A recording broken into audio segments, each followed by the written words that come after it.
গল্পে ব্যবহৃত স্থান, কাল, পাত্রের নাম সম্পূর্ণ অবাস্তব এবং কল্পনাপ্রসূত। বাস্তবের সঙ্গে মিল পাওয়া গেলে তা সম্পূর্ণভাবে কাকতালীয়।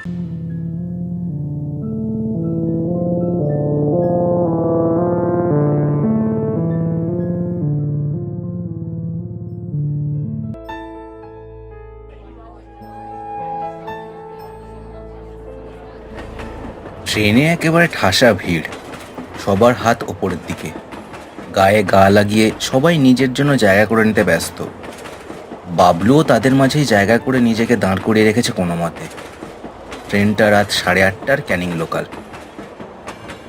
ট্রেনটা ঝমাঝম তালে এগিয়ে চলেছে স্টেশনের পর স্টেশন। এক একটা প্ল্যাটফর্মে থামছে, আরও কয়েকশো লোক উঠছে। কোথায় যে উঠছে আর কি করেই বা জায়গা পাচ্ছে, সেটাই আশ্চর্যের বিষয়। বাবলুর গায়ের পাশের লোকটা আধ বোঝা চোখে তার গায়ে একটু হেলে পড়ল। হালকা লাল জলের গন্ধ নাকে পেল সে। একটু বিরক্ত হয়ে বাবলু খেঁকিয়ে বলল, আরে ও দাদা, কেতরে পড়ছেন যে, সোজা হয়ে দাঁড়ান না। সন্ধে হতেই যে ঢুকু ঢুকু টেনে বসে আছেন। লোকটা একটু অসন্তুষ্ট হয়ে সোজা হয়ে দাঁড়ালো। মুখটা তেতো গেলার মতো করে বলল, খোকা, এত অসুবিধে তো গাড়ি কিনলেই পারো, কি বলেন দাদা? হ্যাঁ, সব। বাবলুর আশেপাশের লোকেদের মধ্যেও ব্যাপারটা নিয়ে একটু গরমাগর্মি শুরু হলো।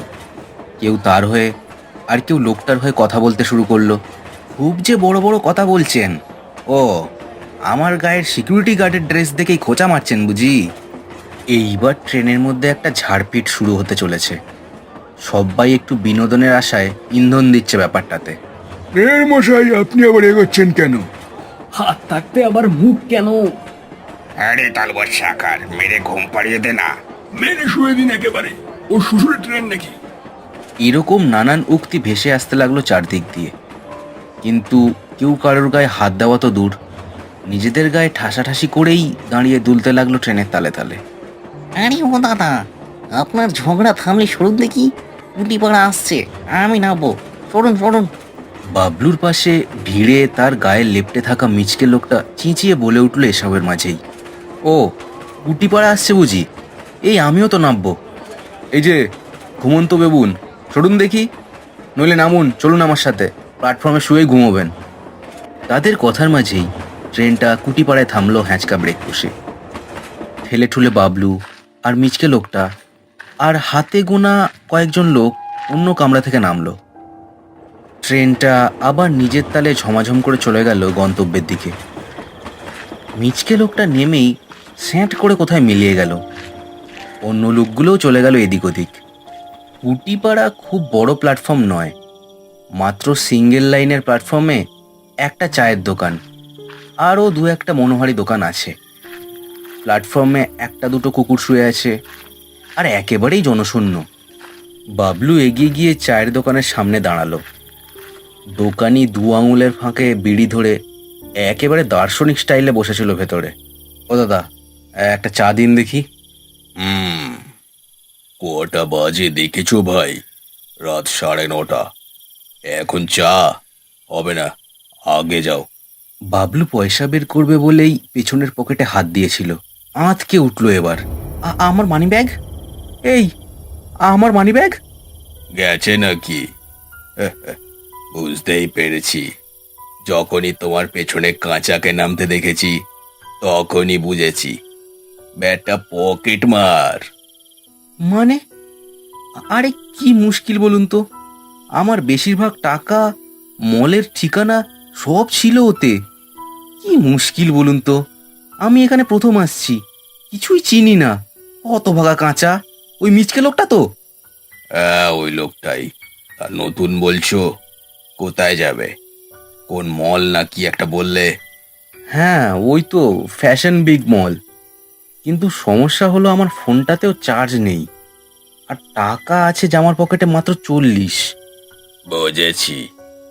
দেখো, 2 মাস ধরে তো জোড়া মন্দিরের হাইওয়ে শেষ দিকে অনেক কটা নতুন মল তৈরি হচ্ছে। তা যদি ওখানে যাও, তবে ওই 40 টাকাতেই চলে যেতে পারবে, অটোতে। বুঝলে? বাবলু মনে মনে কাঁচা পকেট মারকে গালাগাল করতে করতে স্টেশনের বাইরের দিকে হাঁটা লাগালো। বাবলুর বাড়ি ষষ্ঠীপুর। সেখানেই ফ্যাশন বিগ মলে নাইট গার্ডের চাকরি করে সে। আজ সন্ধেবেলা তাদের সুপারভাইজার সুশান্ত দা ফোন করে বলে তাকে নাকি এবার থেকে এই কুটিপাড়ার নতুন আউটলেটে ডিউটি দিতে হবে। আর আজই জয়েনিং।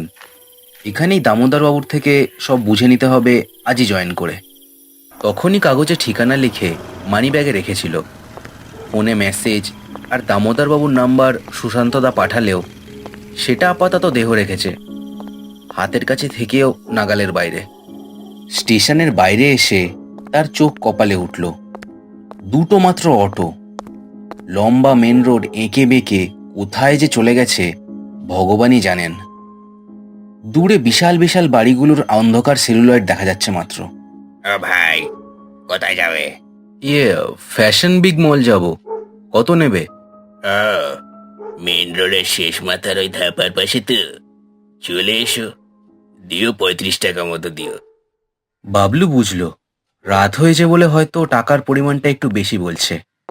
সে কোনো কথা না বলে অটোতে উঠে বসলো। রাতের মেন রোড, অটো নিজের গতিতে এগোচ্ছে সাপের মতো চওড়া পিচ রাস্তা ধরে। পাশ দিয়ে মাঝে মাঝে ফুর্তিবাজ দামি গাড়ি আর মালবাহী ট্রাক বেরিয়ে যাচ্ছে হু হু করে।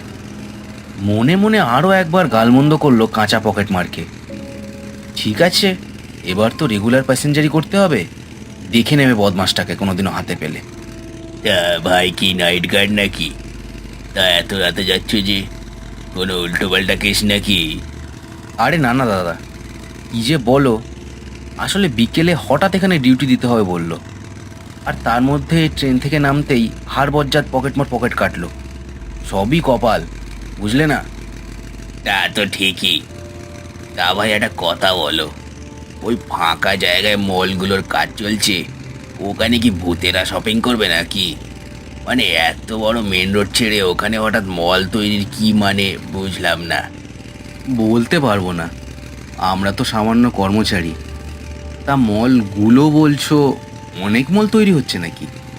হ্যাঁ, পর পর 3-4টে বড় বড় বিল্ডিং কনস্ট্রাকশন চলছে অনেক দিন ধরেই।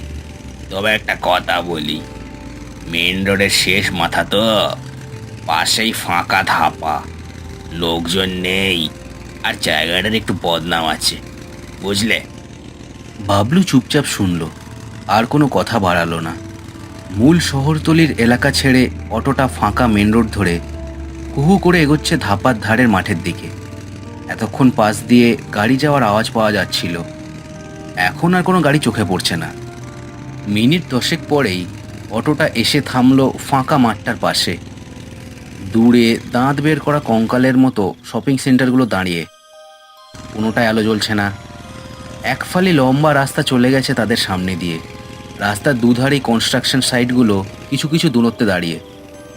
অটোটা চলে গেল তাকে নামিয়ে দিয়েই। বাবলু দাঁড়িয়ে হাঁ করে দেখতে লাগলো দূরের বিল্ডিংগুলোকে। অটো থেকে বিল্ডিংগুলো কাছাকাছি মনে হলেও প্রত্যেকটা একে অপরের থেকে অনেকখানি দূরত্বে তৈরি। যা, এর মধ্যে ফ্যাশন বিগের কোন বিল্ডিং রে? নামও বসায়নি এখনো, একেবারে খণ্ডর। এই সুশান্ত দাকে সামনে পেলে না, বলে নাকি চালু মল, ফোনটাও অফ। দামোদর বাবুকে যে ফোন করব, কি জ্বালা, ফিরতেও তো পারবো না, পকেট গড়ের মাঠ। নিজের কপালকে দাঁত পিষে হন হন করে হাঁটা দিল সে প্রথম বিল্ডিংটার দিকে। যা হবে দেখা যাবে, দরকার পড়লে প্রত্যেক বিল্ডিংয়ে গিয়ে হাঁক ডাক করেই দামোদর বাবুকে খুঁজবে সে। প্রথম বিল্ডিংটার সামনে এসে দাঁড়ালো সে। কাঁচের দরজার ভেতর দিয়ে প্যাকিং বাক্সতে ঠাসা দেখা যাচ্ছে সবকিছু, শাটার নামানো। দামোদরবাবু, দামোদরবাবু আছেন নাকি? দামোদরবাবু! কোনো সাড়া পাওয়া গেল না। বিল্ডিংটার দেওয়ালে ধাক্কা খেয়ে তার নিজের চিৎকারটা নিজের কাছে ফিরে আসতে লাগলো। হঠাৎ সব থেকে দূরের বিল্ডিংটার সামনে একটা লোককে দেখতে পেল বাবলু। লোকটা নিশ্চয়ই দামোদরবাবু। নির্ঘাত তার ডাক শুনে বাইরে বেরিয়ে এসছেন। একটা স্বস্তির নিঃশ্বাস ফেলে বাবলু এগোলো বিল্ডিংটার দিকে। ব্যাগ থেকে টর্চটা বের করলো সে। এতক্ষণ তালে গোলে ওটার কথা ভুলেই গিয়েছিল। বিল্ডিংটার সামনে এসে দেখলো লোকটা তাকে দেখে ভেতরের দিকে এগিয়ে যাচ্ছে। সে অবাক হয়ে দেখলো কাঁচের একটা দিক খোলা। দরজাটা কি ভেঙে গেছে? সেই জন্যেই কি নাইট গার্ড বসানোর দরকার পড়ছে এরকম আনফিনিশড শপিং সেন্টারে? নানান কথা ভাবতে ভাবতে বাবলু টর্চ হাতে ঢুকলো বিল্ডিংটার ভেতর। সাদা মার্বেলে জুতোর আওয়াজে তার নিজের বুকটাই ছ্যাঁত করে উঠল একবার। দামোদর বাবু, আমি বাবলু। সুশান্তদা বলেছিল এখানে নাকি আজ থেকে ডিউটি আমার। আসলে হয়েছে কি, ফোনটা সুইচ অফ আর মানিব্যাগটাও ছেড়ে দিয়েছে পকেট মার। দামোদর বাবু, কোনো সাড়া নেই। অদ্ভুত লোক তো। তাকে দেখে সেই যে অন্ধকারে সেঁধলো, আর কোনো আওয়াজই দিচ্ছে না। হঠাৎ বাঁ দিকে সিঁড়ির নিচে দুজন লোককে হেঁটে এগিয়ে আসতে দেখলো সে। চমকে টর্চটা তাক করলো বাবলু সেদিকে। অবাক হয়ে দেখলো দুটো ঘিয়ে রঙের ম্যানিকুইন হেঁটে আসার পোজ দিয়ে দাঁড়িয়ে। কিন্তু বাবলু ঠিক দেখেছে এরা হেঁটেই আসছিল। কে চাই মশাই? বাবলু আবারও চমকালো। ঘাড় তুলে দোতলায় তাকিয়ে দেখলো রোগাটে চেহারার একটা লোক দাঁড়িয়ে, চিক চিক শার্ট পরনে আর সাধারণ প্যান্ট পরা। হ্যাঁ, মানে সুশান্তদা পাঠালো। আপনি দামোদরবাবু তো? আসলে হয়েছে কি, ওপরে উঠে আসুন। নাইট গার্ড তো আপনি, আসুন ওপরে। বাবলুর কেমন সন্দেহ হলো। লোকটার গায়ে গার্ডের পোশাক নেই, আর গার্ড হিসেবে বড়ই কমজোরি চেহারা তার। তাও সে সিঁড়ি দিয়ে ওপরে উঠল। দোতলায় উঠে অন্ধকারে কাউকেই দেখতে পেল না। টর্চটা এদিক ওদিক ঘুরিয়ে শুধু পেল অনেকগুলো নানান রঙের ম্যানিকুইন। দেখে মনে হচ্ছে সাপ্লাইয়ের লোকেরা তাড়াতাড়ি এগুলোকে রেখে গিয়েছে। বাবলুর এবার বেশ রাগ হলো। আরে ও মশাই, আপনি কে বলুন তো? দামোদরবাবু কোথায়? ইয়ার কি মারছেন নাকি? লুকোচুরি খেলছি আমি আপনার সাথে? আচ্ছা, আপনি চোর না তো? হ্যালো। হঠাৎ সামনের একটা দরজা নড়ে উঠল। বাবলুর টর্চ সেদিকে পড়তেই সে দেখল লোকটা স্যাঁত করে সরে গেল দরজার পাশ দিয়ে। বাবলুর গলা শুকিয়ে গেল এবার। লোকটা তাকে এতক্ষণ তবে ওই দরজার ফাঁকা দিয়ে দেখছিল ভেবেই একটা শিরশিরে ভয় নেমে গেল পিঠ বেয়ে তার। দরজাটা মলের বাথরুমের। বাবলু সাহস করে এগোলো সেদিকে। লোকটা চোর হোক বা পাগল, এই মলের নাইট গার্ড সে। পালিয়ে গেলে চলবে না তার। বাথরুমে ঢুকে দেখল একেবারে ঝকঝকে বাথরুম, কিন্তু আলোর অভাবে ঘন আধার ভেতরটা। দাঁড়িয়ে টর্চটা এদিক ওদিক ফেলতে লাগলো সে।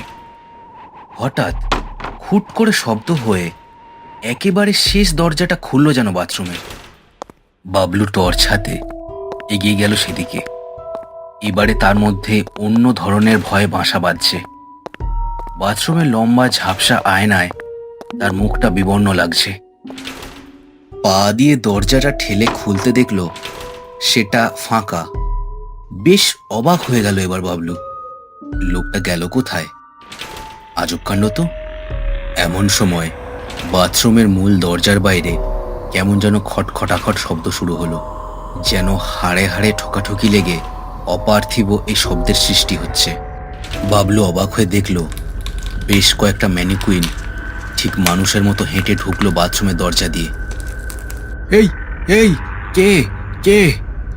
দামোদর বাবু, এসব কি হচ্ছে? হঠাৎ ম্যানিকুইনগুলো ভেঙে ছড়িয়ে পড়ল মেঝেতে, যেন তাদের জয়েন্টগুলো থেকে কেউ স্ক্রু খুলে নিয়েছে। বাবলু ভয়ে দুপা পিছিয়ে গেল। কি আদিভৌতিক কাণ্ড যে শুরু হয়েছে তার চোখের সামনে। মনে হচ্ছে এক্ষুনি তার হৃদযন্ত্র বন্ধ হয়ে যাবে। ম্যানিকুইনের টুকরোগুলো হঠাৎ খটাখট শব্দে জুড়ে এক অদ্ভুত দেয়াকারের সৃষ্টি করলো তার চোখের সামনে, যেন অসংখ্য মানুষকে জুড়ে মানুষের দেহধারী কোনো পিশাচের সৃষ্টি হলো। এরপর মূর্তিটা এক পা দুপা করে এগোতে লাগলো তার দিকে। কি চাও? কি চাও তোমরা? আমায় ছেড়ে দাও। মূর্তিটা তবুও থামলো না।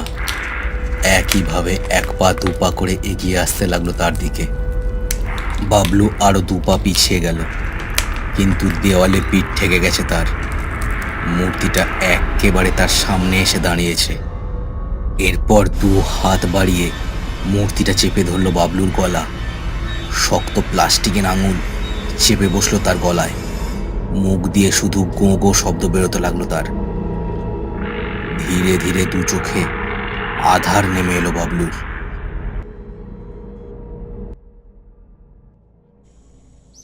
এ ভাই, এ ভাই, আরে এ ভাই, কে তুমি? ধাক্কা খেয়ে চোখ খুলল বাবলু। দেখলো মাঝবয়সী একটা লোক দাঁড়িয়ে আছে, তার পাশে আরো দুজন লোক। আমি বাবলু। বাবলু, তোমার সুশান্তদা পাঠিয়েছিল নাকি কাল? কি কাণ্ড! একটা ফোন করবে তো?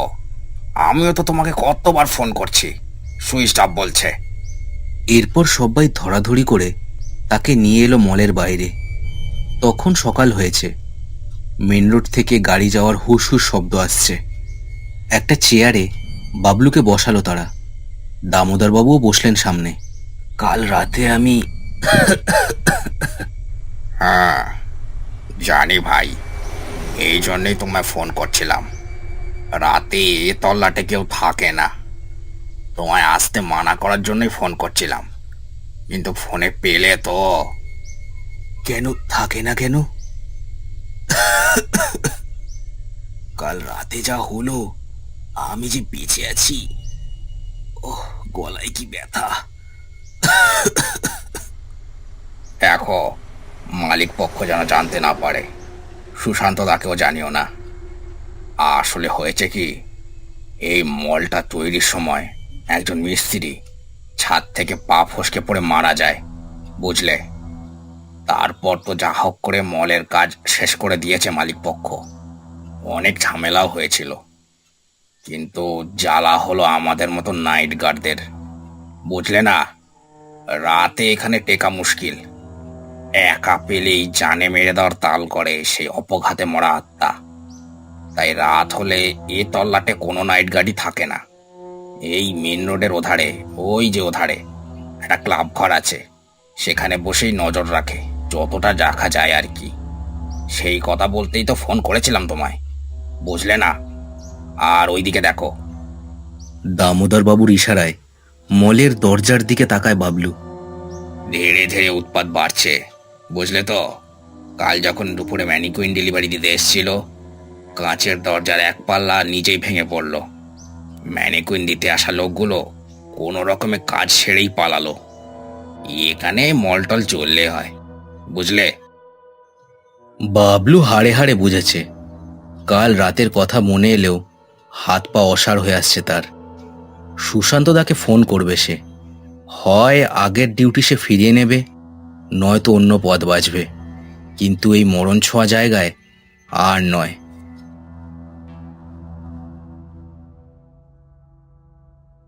শেষ হলো কার্টুনস অ্যানিমেশনসের আজকের গল্পের পরিবেশনা। আজকের গল্পটা কেমন লাগলো কমেন্ট করে আমাকে জানাতে ভুলো না। চ্যানেলটিকে সবাই সাবস্ক্রাইব করে দিও, আর গল্পটিকে শেয়ার করে দিও তোমার বন্ধুদের সাথে। দেখা হচ্ছে পরের ভিডিওতে। সবাই খুব ভালো থেকো।